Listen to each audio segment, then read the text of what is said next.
ya mokili oyo.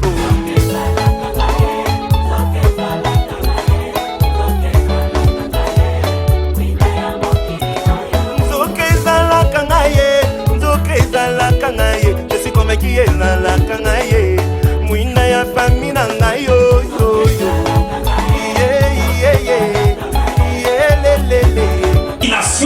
Dieu libère des règlements qui s'attachent à la destinée d'une personne. C'est-à-dire, la période il y a annonce prophétique. Et cette période, on ensemble à son pèse à Bilata, la vie à vous, la vie à vous. Alléluia. Mais au-delà, il y a annonce prophétique. Et ça fait la l'écho. On tombe et l'écho y a beaucoup qui s'habille à Bilata. Et ça est l'écho. On ensemble à ça pour se révéler. On ensemble à ça pour lui monissa. N'a les mots d'année. Pour un qui s'habille, un qui s'habille là. Quand on y a ça, il dit, oui, à l'obaki. Alléluia.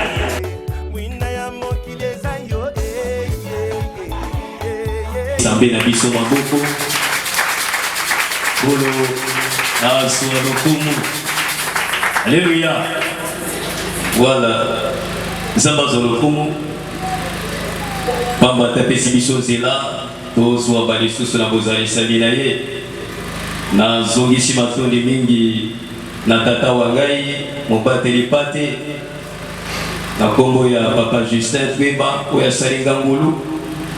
Ya kopele malisusu na etumelo eye pona kotatola oyo ezali liloba na Nzambe. Amen. Fongola Bible na yo na 1 Roi chapitre 5 le verset 1er. Tokotanga liloba na Nzambe 1 Roi chapitre 5 le verset 1er.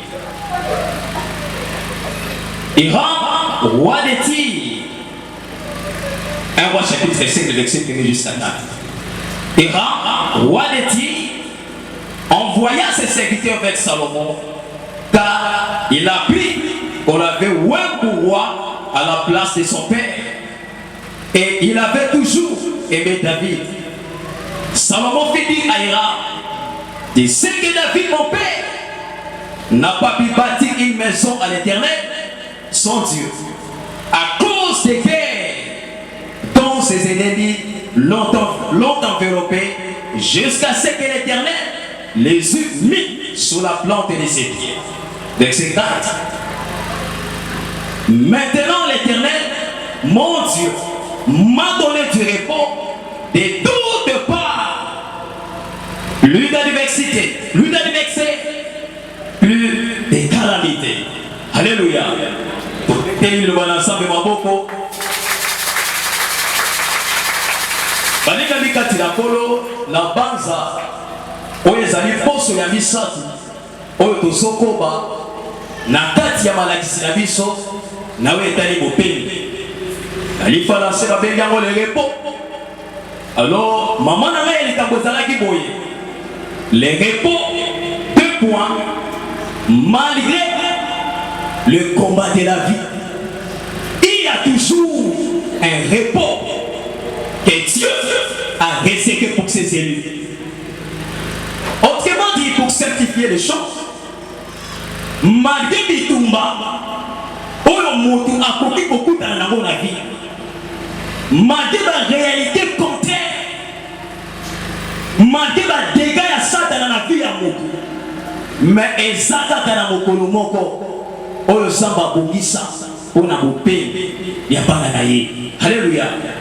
Yango na poko na lelo na ngina ya bisa mutu moko ko bungi seliki ate ko bwaka ko dimate ko tika nzela nsambe te atako bambonge telemi na bongo ina yo atako lelo matako zota molate atako mokile tsuli yo mokile sekio molinga mikati na kolo ko bungi seliki ate na Ecclésiaste chapitre 9 le verset 4 la Bible dit il y a toujours de l'espérance pour ceux qui vivent. Alléluia. Donc, ce n'est pas en vain. Alléluia. Mais ce n'est pas en vain. Mais Dieu permet, malgré cela que tu vives encore. Bien-aimé, ce n'est pas en vain. Bandoki la famille na yo, batelemaki, balukaki fi na yo. Banyeki balalisa mutuno na sama bele. Bien-aimé, batu boni na mokilo ya se, balukani wana yo. Matama boni okutana na mona vie. Baksina boni raté, maladie boni obela mesa babikisa. Mais pourquoi ça va permettre c'est parce que Dieu avait un plan pour ta vie. Alléluia. C'est parce que Dieu avait un plan. Bien-aimé, laisse-moi te dire ce soir que vous êtes un projet de Dieu. Alléluia. Vous êtes un projet de Dieu. Et comme Dieu est un projet de Dieu, Zamba peut accepter le monde naturel ou quitter sa vie. Alléluia. Bien-aimé, vous savez une chose. Moïse a botani. Mais du fait que la naissance de Moïse est coïncider dans le décret de Pharaon. Décret de Pharaon est pour déclarer Moïse. Moi, je ne suis pas mon ban. Oya kokota mana Israël. Moi, je suis pas hébreu. Basala nini, ba bomba ba kate moto. Et pour cela, Moïse a porté dans le contexte. Donc, automatiquement, faisant suite, il y a contexte selon lequel Moïse a fondamenté et Seigneur dit Moïse a automatiquement décapité à Koufa. Parce que c'est ce que la loi disait. La Bible dit sa mère l'a conservé pendant 3 mois. Mais étant incapable de continuer à préserver son enfant, à ce moment-là, il y a la maille. Mais bien aimé, nous savons tous la réalité à maille, la réalité à Ibaï. Nakati ya mai milimo mabezali nakati ya mai bangando banguma banyoka bazali. Mais ce qui me tombe c'est quoi? Moïse likolo ya mai, Moïse abandi konana nakati ya kitunga azonana ti akeko kuya na maboko ya mwana ya mokozi ya fana. Je me pose la question, metango Mose nakati ya kitunga azonana na mai bilima ya mai bazalaki babelela nga mwana. Alléluia. Quand Mose son na mai, bangando, babale, bambisa tanda na se mai bazalaki wapi. J'ai compris une chose. Moïse, Dieu n'avait pas seulement un plan sur la vie de Moïse, mais au-delà du plan que Dieu avait sur la vie de Moïse, Moïse lui-même était un projet de Dieu. Alléluia.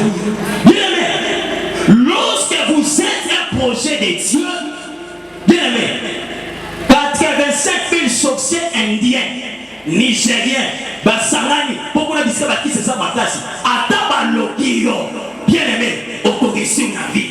Parce que Dieu est un projet de Dieu. Même si tu as beau à Zandoki, même si tu as beau à Zandoki, mais yo, ce qu'on a projet ensemble, bien aimé, Okobonga.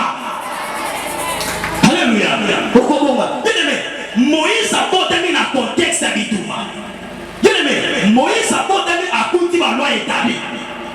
Pendant que Moïse a botami, il y avait des bébés que cette loi est pour condamner. Non, bien aimé dans le Seigneur. Si la loi de ta famille a condamné tes frères, a condamné tes soeurs, mais cette loi ne te condamnera pas. Mosakata Yabashata. Nation déclarée. Ce qui loi y a célibat et Kanaki Bayano ya Basti. Babalate. Ce qui doit y a chômage et Kanaki Bayano ya Nibali. Baswa Misalate. Mais toi, parce que tu es un projet de Dieu, bien aimé, tu vas te marier et tu auras du boulot. Alléluia. Bien aimé, c'était juste pour t'expliquer. Peu importe, quoi qu'il arrive, Dieu va se révéler dans ta vie. Bien aimé, je m'en fous de tout ce qui se passe dans ta vie. Nazakou, tu n'as pas besoin de savoir la réalité de la vérité. Mais je sais, le Dieu de la vie est le maître des temps et des circonstances. Alléluia. C'est-à-dire quoi? Même ma réalité au vivre, Dieu n'est pas sous-informé par rapport à ça. Dieu est informé. Dieu connaît ses situations. Et comme Dieu est au courant des choses que tu traverses, il a aussi la potentialité de changer les données. Alléluia. Bien-aimé, lorsque nous parlons du repos, il y a une vérité que nous devons savoir. Dans le parcours de l'homme sur la terre. Na etamboleli ya motu na nzambe na se ya mabele. Il y a 4 catégories de choses qui nous arrivent. Catégorie ya liboso. Il y a makaboso comme la biso. C'est ce que moi j'appelle les choses qui ne sont pas commanditées par Dieu. C'est-à-dire quoi? Des choses que Dieu n'a pas dit par rapport à ta destinée. C'est pourquoi vous verrez dans Genèse 12, le verset 1er, Dieu appelle Abraham de sortir de sa patrie. Abraham, obéissant, sorta de la Mésopotamie. Il a engagé à s'engager dans la voie et la destinée. Mais la Bible dit, dans Genèse chapitre 13, lorsque Abraham a continué à Diakana, Abraham a fait face à une crise économique. Mais je me pose la question, lorsque Dieu dit à Abraham de sortir, c'était sur base d'une promesse. La promesse que Dieu avait donnée à Abraham, on lui disait de sortir, c'était du sort et j'ai rendu ton nom comment? Répondez-moi, j'ai rendu ton nom comment? Voilà. Il faut interaction et ça. Alléluia. Ok. Évoluez moi. Alors je rendrai ton nom grand. Mais nulle part. Zamba Loba dit, il suppose qu'il y a une crise économique. Dieu n'avait pas dit ça. Mais Abraham s'est trouvé dans la Katakana, une crise a frappé. C'était des choses que Dieu n'avait pas dites par rapport à sa destinée. Et ça dit catégorie à négocier matambo comme la biso na vie. Matambo zamba lobate. Matambo zamba bongisa pour la vie na yote. Bien-aimé, ça pour se plaindre. Tu te poses plein de questions. Tu te dis, mais pourquoi toutes ces choses sont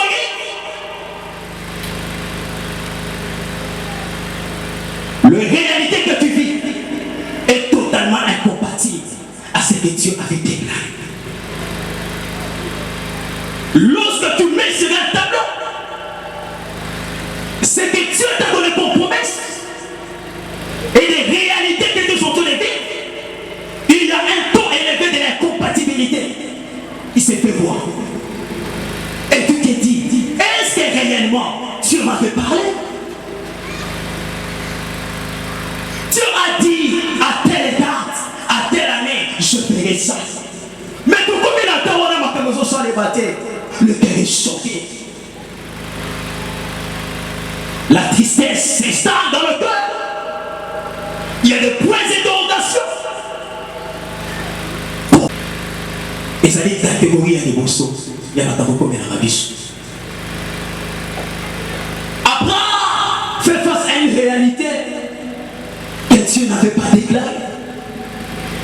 Lélo, tu fais face à une réalité que Dieu n'a jamais dit par rapport à ta vie. Souviens-toi des promesses de Dieu. Est-ce que les choses que tu vis, c'est ce que Dieu t'avait dit réellement? Alléluia. Je pose une question. Est-ce que ma tambozo coûte un amour? Ils sont ensemble avec ça. Voilà. C'est ce qui nous arrive dans la vie. De même que David, dans 1 Samuel, chapitre 16, cet homme reçoit des belles promesses d'être roi en Israël. Il reçoit une puissante onction sur sa tête. Mais de Genèse, de 1 Samuel chapitre 16, jusqu'à 2 Samuel chapitre 1er, la vie de David était une vie qui était caractérisée par des combats, par des réalités contraires à des choses que Dieu avait déclarées. David s'est trouvé dans la situation de Soussou. Je me rappelle, dans ma zone qui m'a Saoul, à quel moment va Philistin, à coup d'un roi à Kish. Alors, pour David, là, son droit à passage, à l'état d'un moment va Philistin, David, imaginez-vous, Moutoza la promesse que vous avez à Mokonzi. N'a ma foute à Mokonzi, n'a mon tour. Mais il s'est fait passer pour un dingue pour appeler ses droits de passage. C'était l'humiliation, la bassesse, la médiocrité. Mais cette personne, comme on a vu, il avait de grandes promesses. Matambo Zamba Lobate, des choses que Dieu n'a pas dites. C'est ce qui nous arrive souvent dans la vie. Deuxième catégorie, il y a Matambo comme elle a vu son vie. Tant qu'on s'entend pour l'ensemble, ce sont des choses que Dieu permet pour notre formation. Alléluia. Deuxième catégorie, il y a Matambo comme elle a vu son vie. Tant qu'on s'entend pour l'ensemble, ce sont des choses que Dieu permet pour notre formation, pour notre édification, pour la construction de notre destinée, pour l'emplacement de notre destinée. La Bible dit, lorsque vous lisez le livre de Genèse chapitre 2, avant que l'Éternel soit monté, Dieu a procédé à une chose. La première des choses qu'il a fait, la Bible dit qu'il a premièrement formé l'homme. Lorsqu'il a formé l'homme, il a préparé les cadres de son évolution. Après avoir préparé les cadres de son évolution, la Bible dit il prit l'homme qu'il avait formé et le plaça. Autrement dit, la formation d'un homme précède la possession de sa destinée. Avant que Dieu te place dans ta destinée, Dieu procède à la formation de l'esprit de celui qui accède à la destinée. Alléluia. Dieu ne travaille jamais avec des gens qui ne sont pas formés. Et l'eau quoi liboso, on s'en va dans la vie à beaucoup. Avant à côté c'est la carte à repos, Dieu procède à la formation de ces derniers. C'est pourquoi bien aimé, il y a une légion de réalités que Dieu peut permettre de nous arriver dans la vie. Dans le simple but de former une mentalité qui correspond à ta destinée. Il y a une vérité.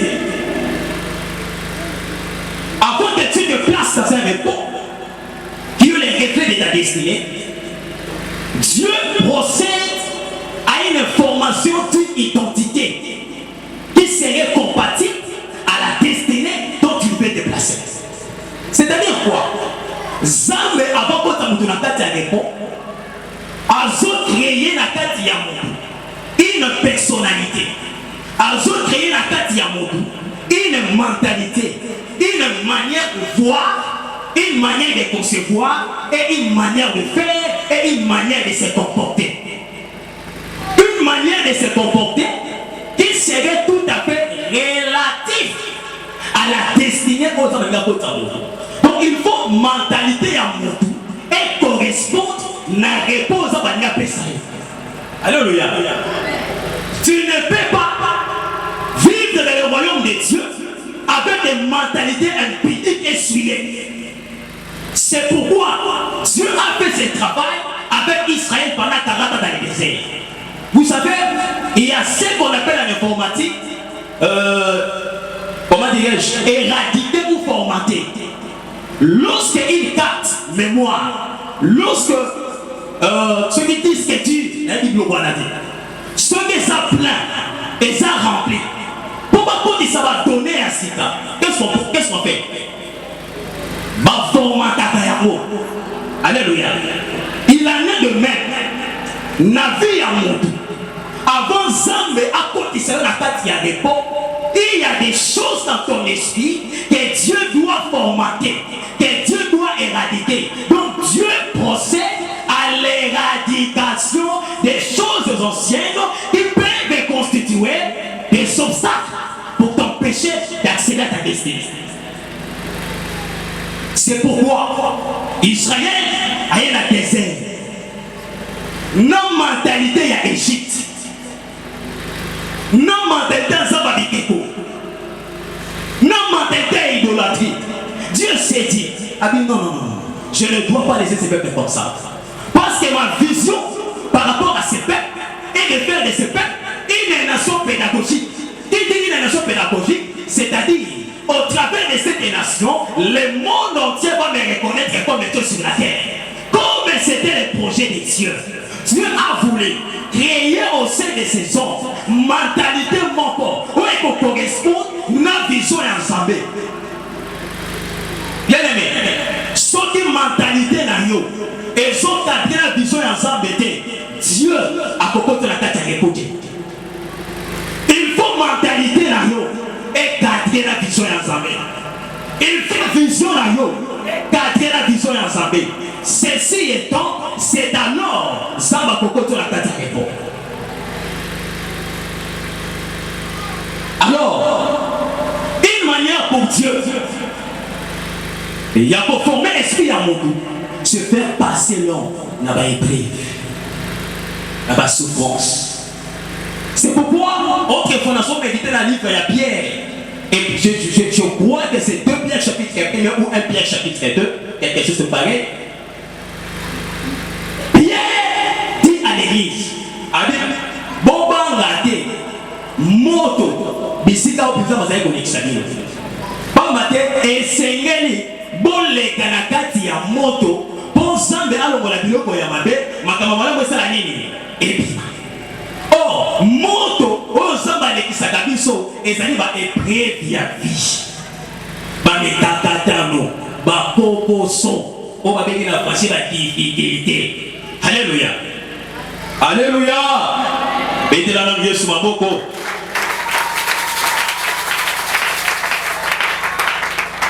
Alors, troisième catégorie, il y a maintenant comme elle a mis son avis, ce sont des choses que Dieu permet pour éclater sa gloire dans nos vies. Ça, j'aime ça. Des choses que Dieu permet pour éclater sa gloire dans nos vies. Bien aimé, et ça, maintenant, ce sont les qui n'ont pas eu de nous. Tu te poses que des questions. Pourquoi telle réalité m'arrive? Non! Dieu le permet pour une raison. Alléluia! La Bible dit, Manzokaya, Dieu fait tout pour un but. Dieu n'est pas un fou. Alléluia! Lorsque Dieu permet quelque chose, arriver dans la vie d'une personne, Dieu sait ce qu'il est en train de poursuivre. Alléluia! Bien aimé, au moins il passe ce sont comme l'on a vu. Zamba a un objectif à la passe. Si on n'a pas sur la belle Zamba à la carte. Alléluia. La Bible dit Samson a sauté à bout. A coûté un poste. A commis coche. Il dit dans ma porte, 3 jours après, il fait dans mon Kagera, pas Finistère. Parce que son grand papa dit papa, a dit papa, tu vas dire les bossos. A dit qu'elle a sonné les lions, on a pour fatiguer. Bible de Solova, a passé les lions, a coûté les bokeh, il y a ma foute en zoé. Ma bokeh, il y a ma zoé, il y a ma foute en wapi, n'a pas de poche. Il y a un scope et il y a oh, Kosi, et ça dit symbole, il y a ma force négative. Alléluia. Il y a ma force négative, oh, il y a un qui comprend la moto na vie. Mais, il y a ma force négative. Nakati ya bitumba ya makasi oye koki kokombela mutu nakati na yango il y a une gloire de l'Éternel qui se cache dedans et cette gloire c'est ça le miel que Samson avait trouvé nakata libomo ya kosi. C'est-à-dire quoi? Bitumba makasi oso kutana nango tala bien là t'es imaginaire so tala bien nakati ke mon ensemble fali mukole koleka mokile kosala nini ekogaga oyo c'est non mon yemba bakoyoka nini alléluia gloire au Seigneur abomi kosi mais les gars kosa kuti mabombami bien aimé pasi na yo ezana mabombami alléluia makambo zokutana nango ezana ma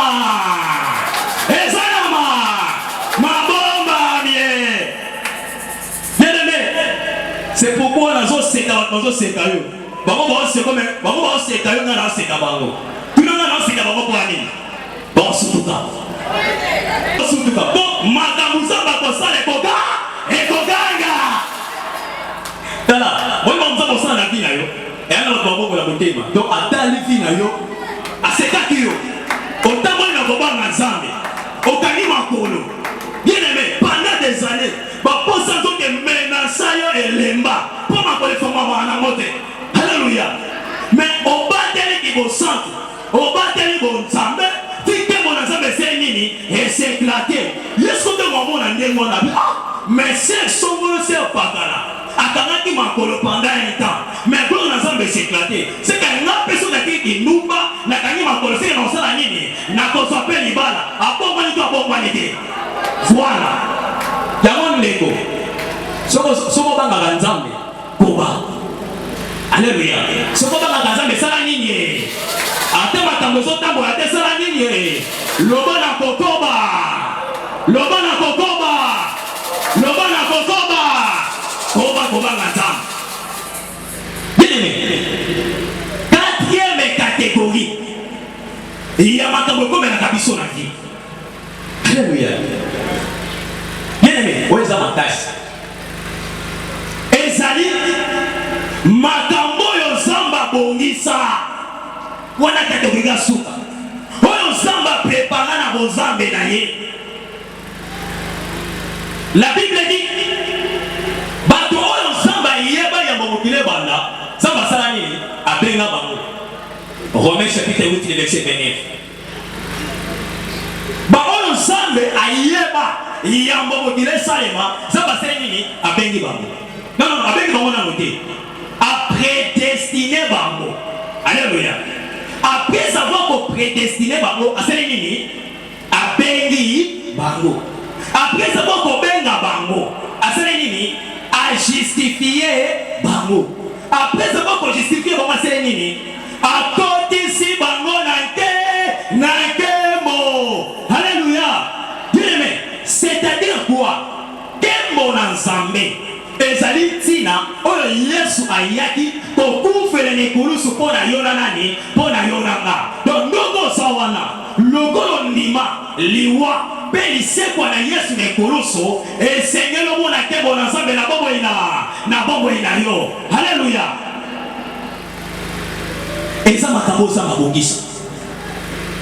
Mais yoka différence. Boke Seigneur na katikati ya makambo misato na tangi liboso na ola uti kotanga ya mine boke Seigneur efandi wapi? Boke Seigneur efandi na niveau oyo makambo oyo Nzamba za hotel na yango te eza lokola bapaya mopaya te na ndako na yo olese tsakamadesu olese madesu olese ngulu amelima ya lali suka osala nini? Suka osala nini? Po eza ndako na ye te eza pe ndenge moko makambo ezokoma na vi na yo lokola Nzambe aza hotel ya makambo wana te ekosala nini? Ekoleka. Alléluia. Ekoleka lokola Nzambe aza hotel yango te. Tala bien-aimé, tala nabiso veni tokoni makambo wana Nzambe ayebi yango te. Alléluia. Tala Nzambe ayebi mono Nzambe ayebi eza nini? Eza makambo ya sala nini? Abongisa po na vi na yo. Donc oyo nzomona wana Nzambe ayebi yango te. Ça va passer. Ce sont des réalités temporaires. Ça vient pour un temps et puis ça passe. Mais des choses que Dieu a dit sur ta destinée, ce sont des choses qui demeurent. Je prie ce soir que des choses que Dieu n'a pas commanditées dans ta vie passent. Et que des choses que Dieu a commanditées fassent quoi? Demeurent dans ta vie. Maintenant, Nzamba lobate na vie na yo. Na fongole yango bikuke. Na lobeti ta vie na yo. Et puis mana kombo na Yesu. Matambo Nzamba loba ekota pesa le mana vie na yo. Alléluia. Que Dieu soit loué. Tokoti na 5e point. Yamala kisina biso. Point 5. Les synonymes du repos. verset. Tout le monde a dit, ma tonomine, n'a pas possible d'aller au Tikoleka. Les autres sont dans les tonnes à mi-temps. Oyo, la béni yango, les synonymes au pluriel, il y a un repos. Makambo, oye salineti koko kanana bope. Makambo, oye salineti koko kana. Alléluia. Donc c'est-à-dire, ce qu'on continue à tata makambo wana, tu peux dire que na continue à bope, na continue à bope. Na livre français va béni yango, les synonymes du repos. Makambo, oye salineti koko kana. Donc ce qu'on continue à tata makambo wana, omoni bope. Et tozonga mokena simana na tuku na Yoshua mokapo na tuku mibale na moko nzela na tuku mingi na mitano ya monde de kotanga français. Mais bilo ba terrible so ba kena français au français ko so na lingala o lingala mais na otia bilo na anglais aïe aïe aïe aïe ça va zo lokumu. Alléluia. Le verset 45 dans français. Bokomi. Il y a liboso. Il y a repos. Et ça dit l'accomplissement des promesses divines. Synonyme à liboso. L'accomplissement des promesses divines. Donc, c'est-à-dire quoi? Ce qui dit la dans Zambie. Et quand il s'est mis la vie à Moto, Moto a dit qu'on a dit na koti na kati ya re, na koti na kati ya repo. A koti na repo pour nani? Pour bilata na zambe sali nini? Et koki sami. Na boneli na poko na lelo. Zamba koki sabilaka na ye na kombo ina yo, pour tato la repo na kombo na Yesu. Alléluia. Total na Josué chapitre 21, le verset 45. Nyonso oyo Yahweh Nzambe ayebisaki na libota na Israël moko te na katikati ya maloba wana eleka ndenge wana sake sala nini ekoki. Amen. Donc na maloba nyonso na bilata nyonso Israël eza na eloko moko te, eza na liloba moko te. Alléluia. C'est-à-dire quoi? Dans mon Mose à quel Égypte na etinda ya kobimisa libota na Israël na kati ya Mungu akendaki na kaye moko te, mais ntango akendaki na bilaka ayebisi bango Yawe Nzambe ya baebelo Nzambe ya bakoko na bino ayoki kolela na bino atilinga naya kopimisa bino na kati ya pasi na mema bino na mboka milaka mboka bisika wapi mafuta nzoi pe miliki mazako kita lokola mbu lokola mbula. Alléluia. Ezalaki bilaka oyo Nzambe apesaki Israël, mais sikoyo Mose bakomi quelque part Mose Nzambe azwi apesi bato ya commandement na Yoshua. Yoshua azwi ngenda ya bokambi.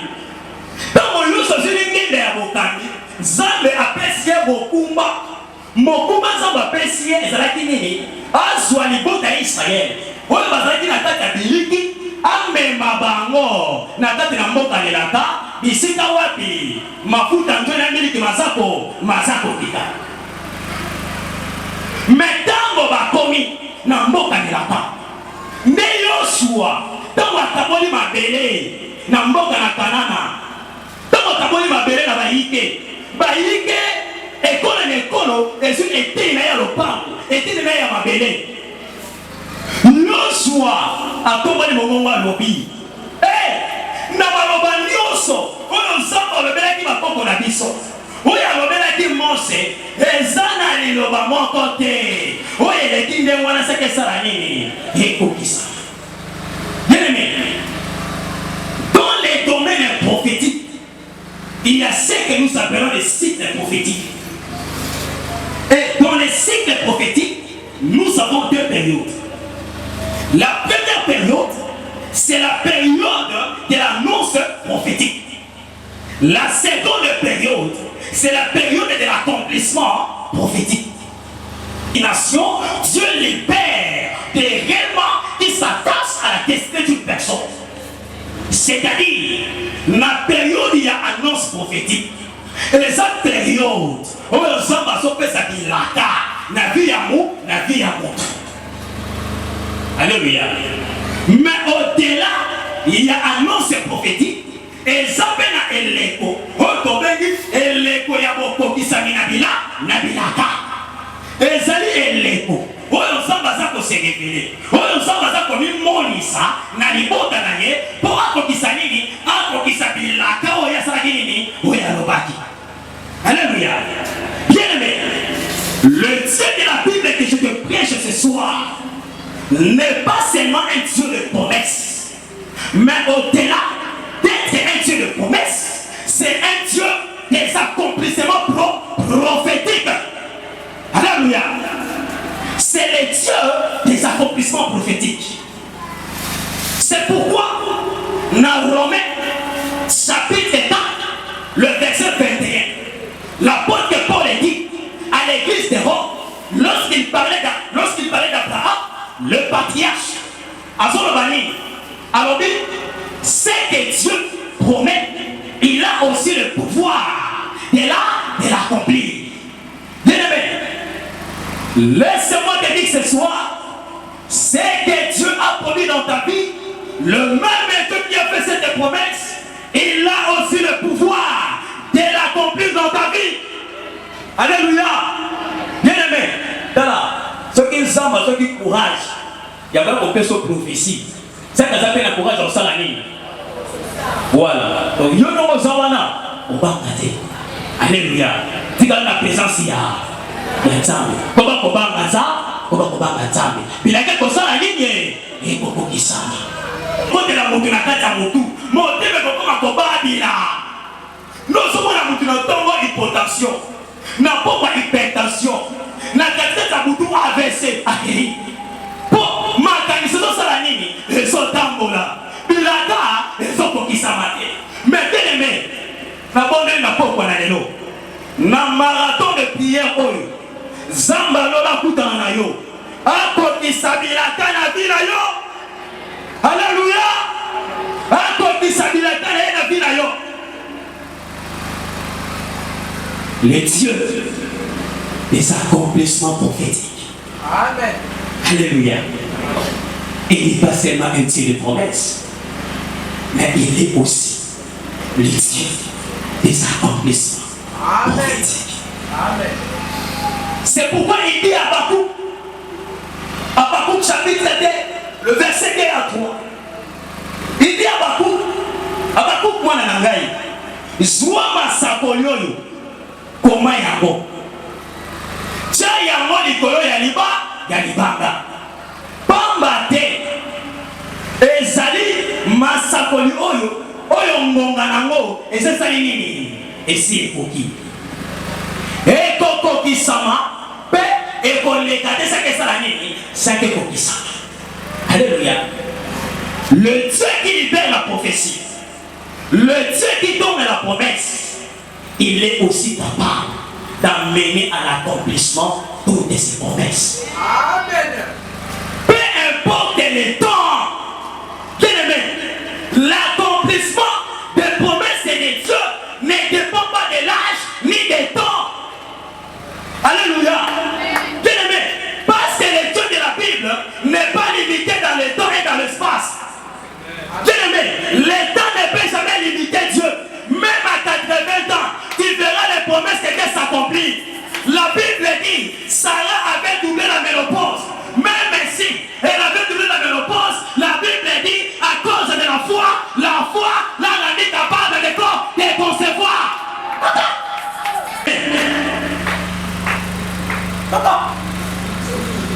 Les dieux de la Bible. Bien aimé, nous devons comprendre les choses de Dieu. Je vais t'amener à une dimension où tu dois comprendre la grandeur de ton Dieu. Dala, Zambe na yo, azanza baba sabote. Oh, Zambe na kene zamba nzango, azanza nzango te. C'est un Dieu de Tigo et Tigota.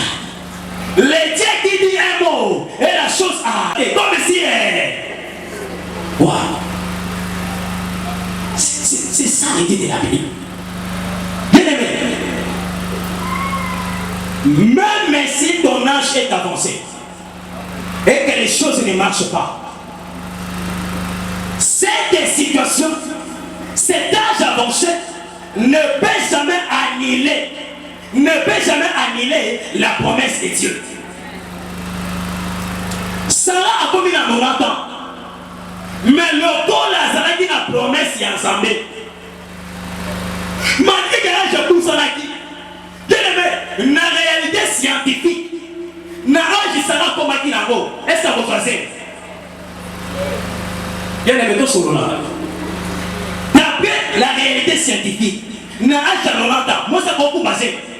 À coup basé l'idée. Mais n'est-ce pas moi soyo 90 ans mais c'est nini mais souta ça va passer la ligne à toi qui sabilata. Alléluia.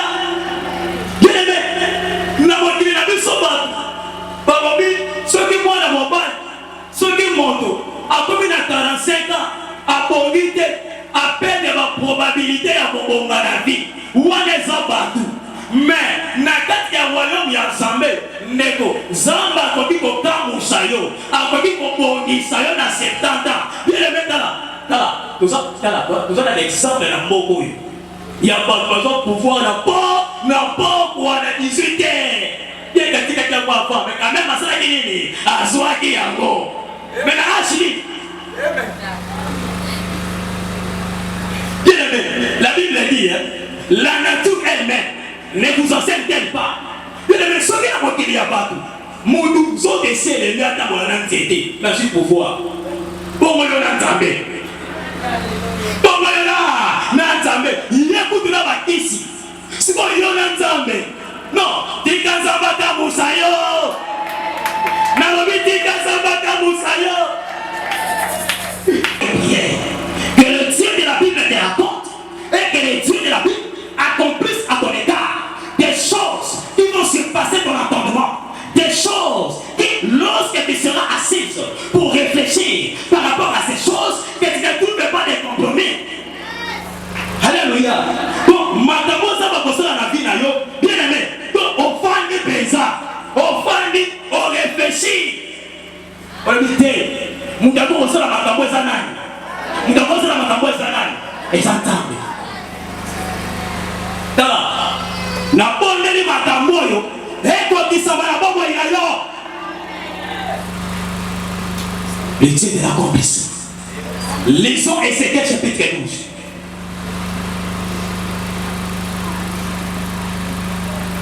Azoka mokusa côté.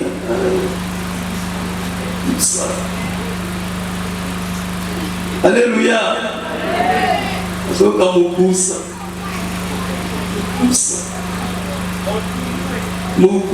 La démangeaison de prêcher la parole. Alléluia. Bien aimé, tu n'as pas mon aide à l'élobate. Pour moi, on a beaucoup de personnes à l'ayoti. Mais je dois aller l'élobate.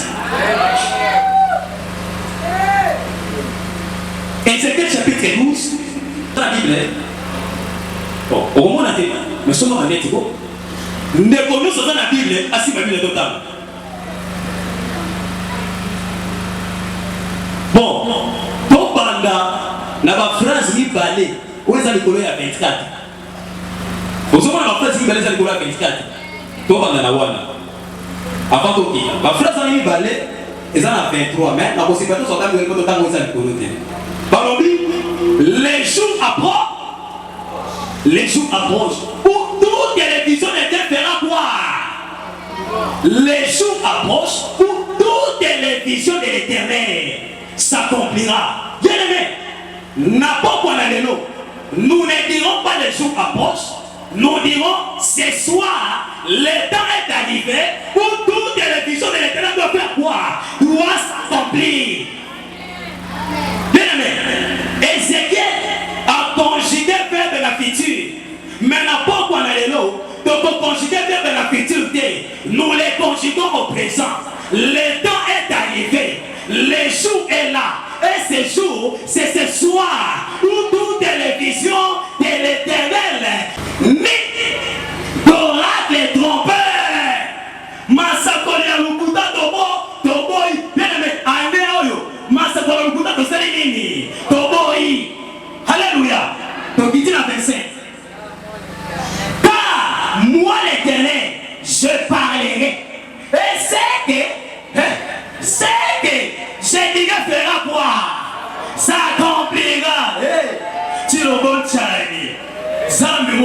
loi Moutoulo. Et pourquoi la Bible dit, car ce que je dirais fera quoi? Ça va, madame. C'est-à-dire, pas une résolution. Il y a aussi un journée, tout ça mardi. Mais pas une tango, mardi, poussièrement mardi prochain. C'est ça différent. C'est-à-dire quoi? Ézéchiel voulait dire au peuple d'Israël, matambo ça va qui ko sala, les lots na vie na bino, pas ko prolonger ya note. Alléluia. Bien-aimé, na déclaré la pourquoi ne lolo, fini la prolongation. Alléluia. Na bête sifflet. Prolongation c'est match Katani. Alléluia. Pas de prolongation. Bien-aimé, na déclaré prolongation na célibat là yo. Et si prolongation na chômage. Et si prolongation na malade. Et si prolongation na vie à quelqu'un de famille là yo. Et si alléluia. Pas de prolongation. Maman disait, pas de prolongation. Maman lui dit, pas de prolongation. Maman Dorcas, est-ce que la bouteille? Alléluia. Netina leva. Samba samba lambo. Alléluia. Alors oui, famille des rebelles, je prononcerai une parole et je ferai quoi? Peut-être que mes réponses sont un tombeau. Ce qui sera un tombeau. Je prononcerai une parole et je ferai quoi? Dit l'Éternel, le Seigneur l'Éternel. Sautez. Il y a la score à 28. Vous comprenez? Il y a la score à 28.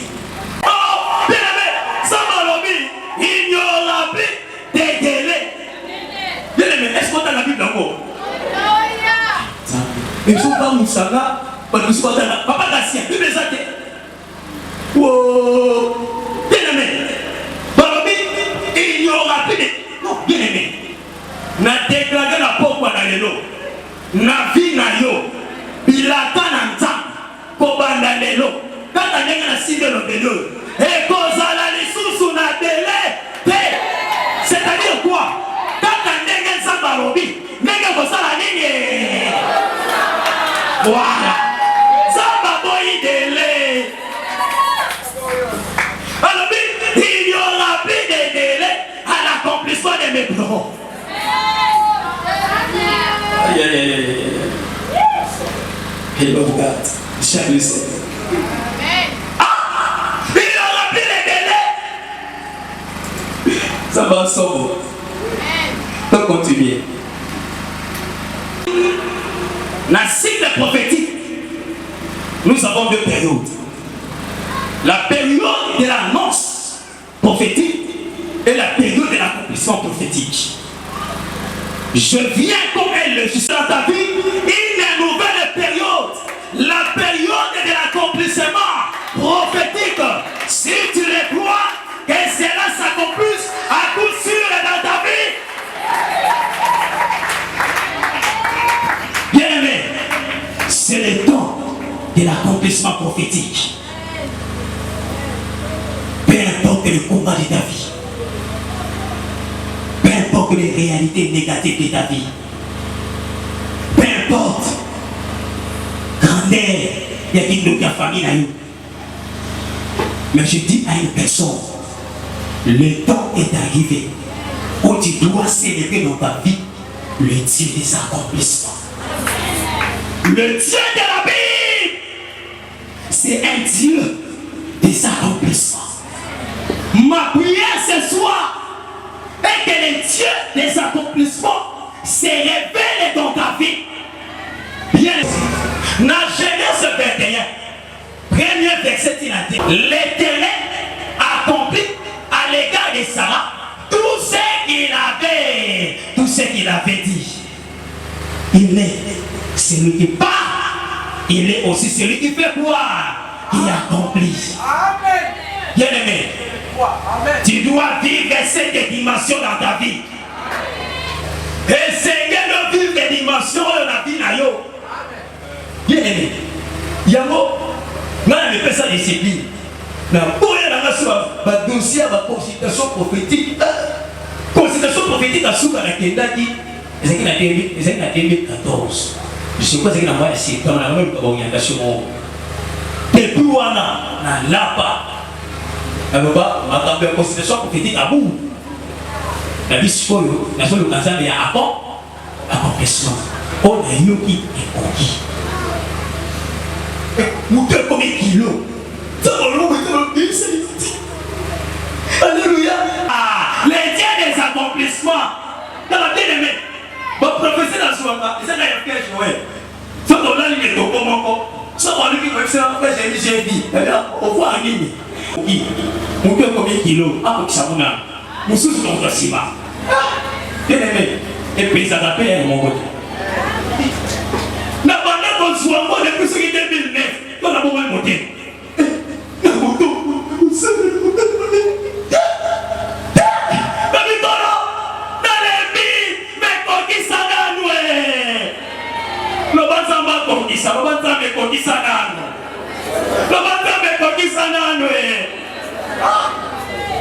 Le Dieu des accomplissements.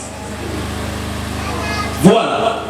C'est-à-dire, c'est synonyme qu'on a pu voir tout le monde. Mais nous avons dit ça. Moi, nous sommes pas ça, nous sommes pas. Donc, voilà, nous sommes attachés ici.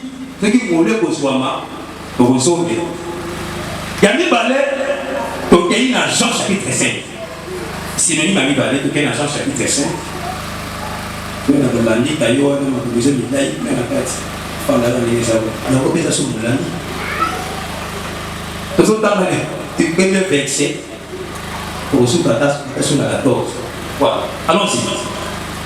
Après cela, il y eut une fête des Juifs et Jésus monta à Jérusalem. Or, à Jérusalem, près de la porte des Bélis, il y a une piscine qui s'appelle en hébreu Bethesda. Et il y a 5 portiques. Sous ces portiques étaient couchés un grand nombre de malades, des aveugles, des boiteux, des paralytiques, qui attendaient les mouvements de l'eau. Car un ange descendait de temps en temps dans la piscine et agitait l'eau. Et celui qui descendait, le premier, après que l'eau avait été agitée, était guéri. Quelqu'un fit sa maladie. C'est quel verset? Là s'est trouvé un homme malade depuis 38 ans. Jésus l'ayant vu dans les parapluies n'a pas sa maladie. Pour me jeter dans la piscine quand l'eau est agitée. Et pendant que j'y vais, le corps m'a posé beaucoup. Un autre descend en famille. Verset 8. Ça va t'aller. Il elle dit, lève-toi. Il dit, Jésus, prends ton lit et marche sous la table. Bien aimé. Synonyme, il a mis balai. Tout dans les années. Va bien. Tout dans les années. La guérison divine. Bien aimé. Voilà. Guérison, et ça peut être beau. Bien aimé. Au solide 5 ans malade. 12 ans malade. Tout le monde qui n'a pas fait semaine à chaîne n'a dit ça. Il y a 12 ans en 2013. Na sali jeune il y a 7 jours à 7. Et puis si maman n'a été la ligne à Koufa. Et ce moment moto. Donc na moni liwa na misu. Bien aimé. Na sala ba pesa na repo il y a 6 mois. Na mela la bakisi. Bien aimé na moni liwa na misu. Ici qu'on a compris que maladie et c'est le malade. Bien aimé, 6 mois il n'y a pas de maladie. Bien aimé, na moni liwa. Donc na moni tu peux pas te faire pour vie. Bien aimé, pas si malade. Na Golgotha, pas sur Isaïe, pour nous sur le pic on a sorti na yo. Bien aimé, la guérison divine, c'est un acquis de l'œuvre de la croix. Et les chrétiens, nous sommes les héritiers des acquis de l'œuvre de la croix. Et comme la guérison divine est un acquis de l'œuvre de la croix, nous devons l'expérimenter dans notre vie. Je prie que les dieux de la Bible t'accordent d'expérimenter cette année la guérison divine dans ta vie. Peu importe ta maladie, Jérusalem. À qui dans Jérusalem? À qui la piscine qu'on va venir qui était Bethesda. Bethesda, et nous en français, Nabuyamao. Balobi, Nabuyamao, et ça qui est la steak portique. Ba portique, et ça le corps va véranda. Bon, on a dit, véranda, papa Philippe. Véranda, papa Philippe, ou Anna. Nous vous avons dit l'amour. Il y a mon débat portique. C'est quoi ça qui c'est? Et ça qui, na forme géométrique, avec la de pentagone. La qui sous forme de pentagone. Mon corps était boyé. Mon corps est sonné boyé, était boyé, ça dit 5. Net de superficie à France. 5 côtés. Bah, il y a mon avec la portique. Ce qu'on a quand il y a portique, ou il y avait une piscine. On va dire la bombe à Bethesda, ndaku ya mawa. Bah, malade. Lorsqu'on parle de la maison de la miséricorde, on fait allusion à l'église corps de Christ. Alléluia. Donc, l'église est corps de Christ est une piscine de Bethesda. L'église est corps de Christ, il y a moins de piscine, il y a Bethesda, il y a moins de Ndakuya. C'est-à-dire quoi? Motonioso, où il y a Yesu, le go la mon fait mon big ici. Ensuite, il bâtisse à mon centre. À côté de la carte de l'église comme l'église, à côté de la carte de Ndakuya. Le bon à côté de la carte de Ndakuya. Oui, c'est-à-dire l'église est comme l'église.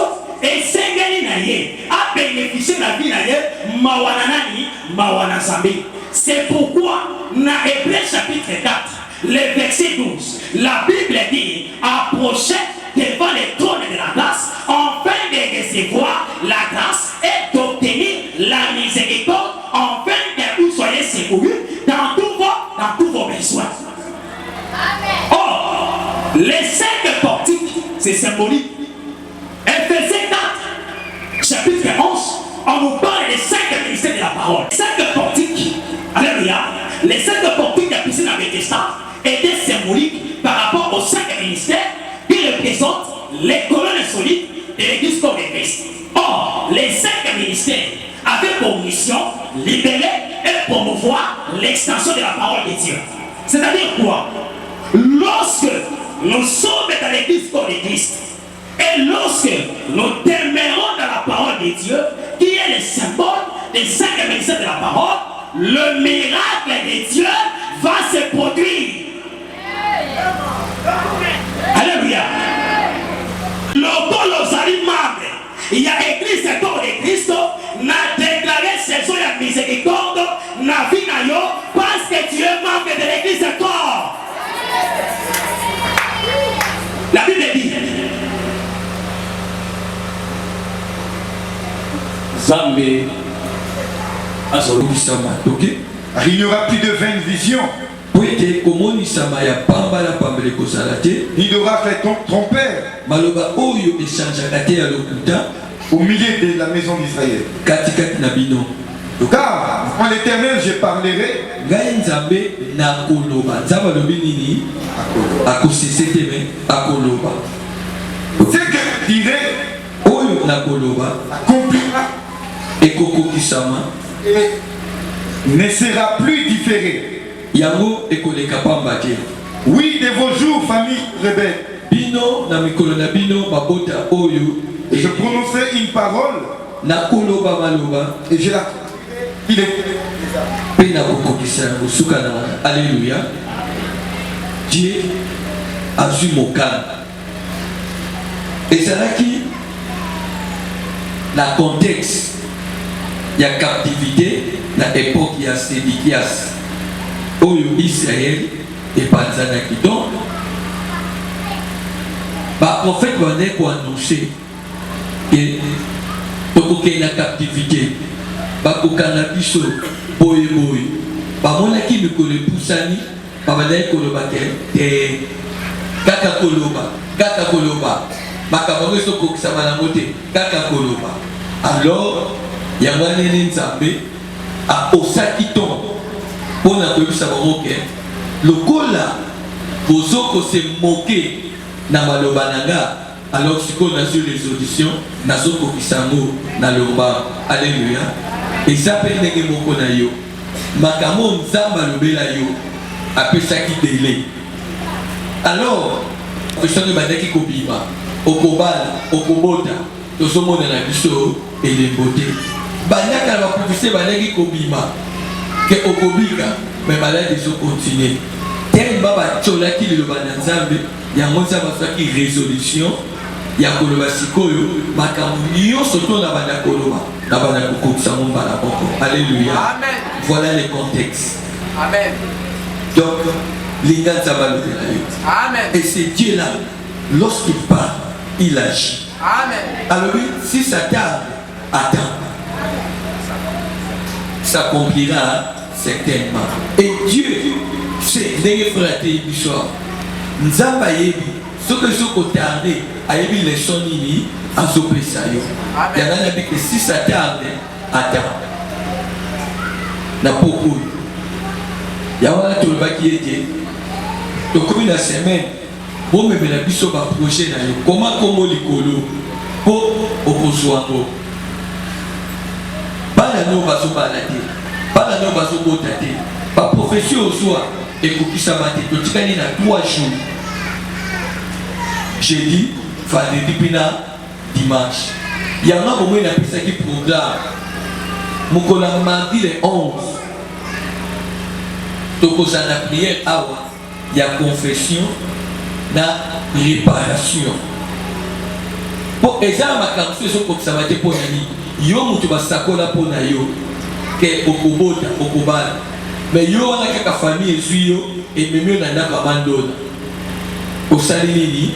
Au profaner parole ya nini ya nzambe yango nde tokobemela au blocage osomozo mutu aza na prophétie ya nzambe il faut atambola na kobanga nzambe ipeka yefa ke ozwa prophétie ya nzambe eke soko kokisama te soko yibi kobebisaki quelque part yango mokola mardi tolobaki tokozala awa kobanda ntongo kosala repentance kolo limbisa kolo natambolaki boyete kolo nasalaki boyete toleli mokola mardi et mokolo ya jeudi le 13 nde kozala mokolo oyo tokosambelela mabota nyonso tokokobema bana tokodedie maloba oyo nzambe alobela bino esala nini ekokisama sans délai. Voilà.